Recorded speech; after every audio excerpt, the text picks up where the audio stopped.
And what, pray tell, do we seek at the Watcher's Palace? Oh, come off it, friend. You know full well why we're here.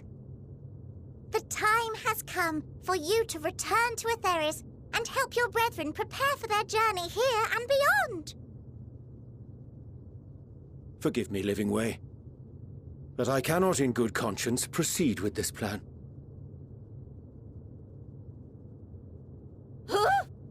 But what about the final days? The death and the doom? Oh, we have to hurry before it's too late!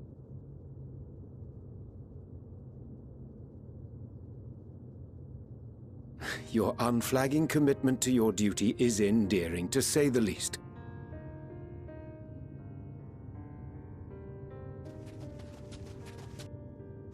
Oh, bugger!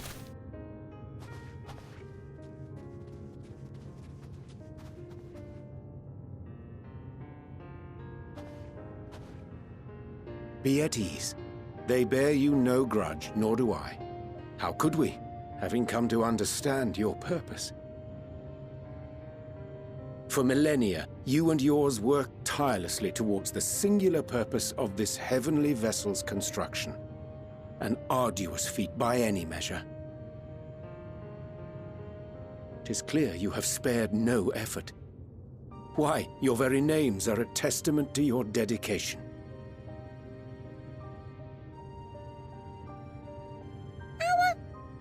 Our names?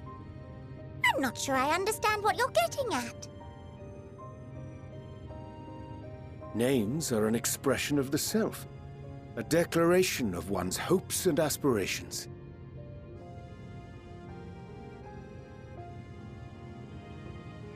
Your use of contemporary, uncomplicated nomenclature doth ensure clarity of purpose. There can be no doubt that your love for the people of Aetheris is boundless and pure.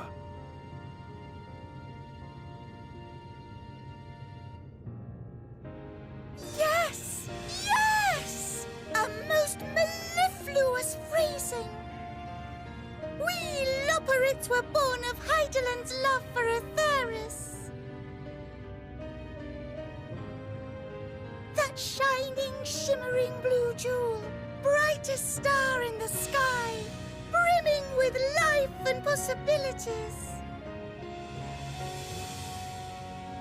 For as long as I can remember, I've toiled in anticipation of the day when this vessel might be needed. All I've ever wanted was to meet those she cherished so dearly, to serve and serve well.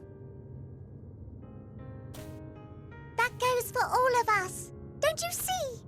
So help us help them. Lead them here where we can keep them safe. If there's anything wrong with what we've built, we'll fix it. We'll make it right.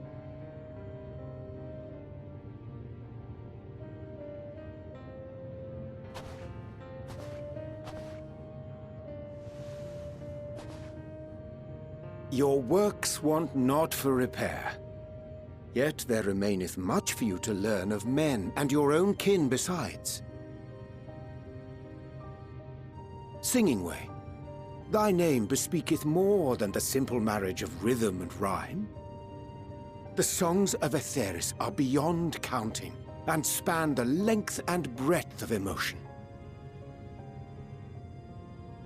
Maps are monuments to man's pioneering spirit and his devotion to charting the furthest reaches of our star. Many have devoted their lifetimes to exploratory pursuits, to venture unto the highest mountains and the deepest oceans in search of unknown frontiers. And thou, my friend, I do not think we've met. My name is Puddingway.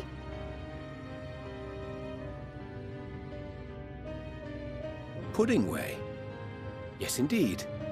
A name of deep and abiding significance, I'm sure, but one perhaps better communicated through delicious deeds than tasteless words. A judicious application of fey magics at a later juncture may be appropriate.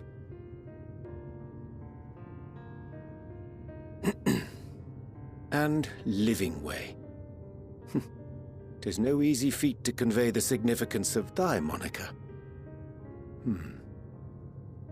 When I was a bookish boy, a dear friend of mine was fond of peppering me with questions as I read, to my occasional annoyance.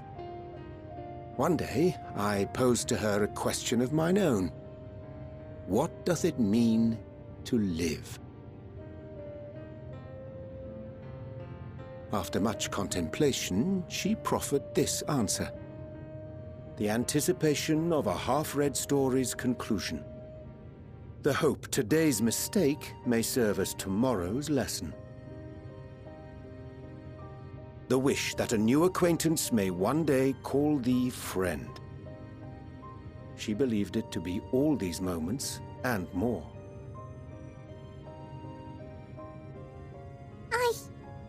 I want to understand, but...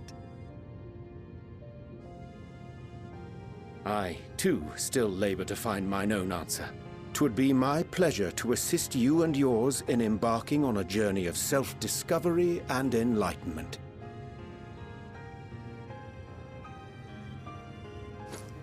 For thee.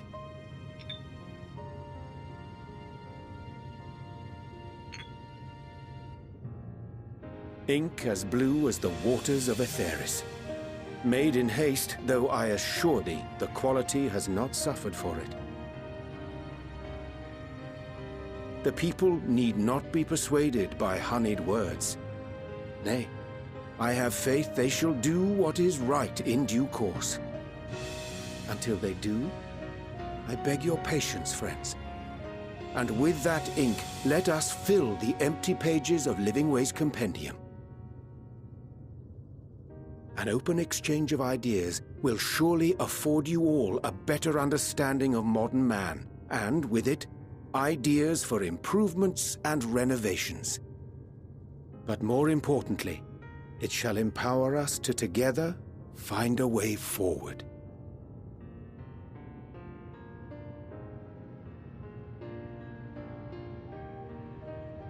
I hope you're right. Thank you for this lovely gift.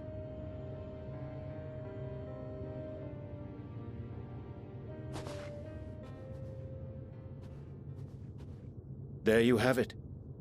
I shall remain with the Loporrits to ensure that all is in order. Though we must needs prepare for every eventuality, you would all agree that the evacuation of our star is a last resort. To accept failure is to accept the demise not only of our star, but that of Reen's, of all reflections, and the souls that call them home. Which is why I have every faith that you shall fight to the last, that such drastic measures may prove unnecessary. Should the worst come to the worst, and I pray deeply that it won't, I'll take comfort in knowing preparations were made under your watchful eye. Aye, thou mayest be assured that if calamity cometh, not a soul will be left behind, if being the operative term.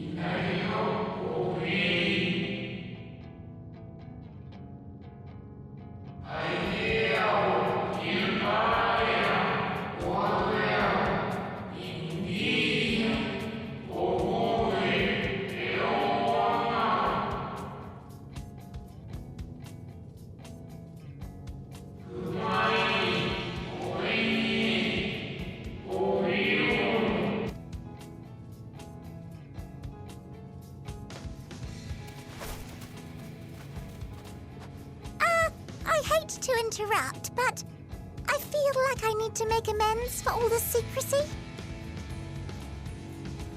Think nothing of it. We haven't been the most gracious of guests. Do convey our apologies to Growingway and the others. But of course! And when next we welcome more guests from Aetheris, we'll have learned to be much more hospitable hosts. Oh, and circling back to the matter of inappropriate secrecy, we ought to discuss our benefactors. Agreed. The Charlayan Forum, yes? What? How did you know? The more I heard, the more obvious it became. The Forum's aims align closely with those of your anonymous patrons. A telling coincidence would be an understatement. Though had we not taken it upon ourselves to peruse certain restricted tones in Labyrinthos, we might still be unaware of their plans. But let us continue this discussion upon our return. I dare say we have kept Alphino and the others waiting long enough.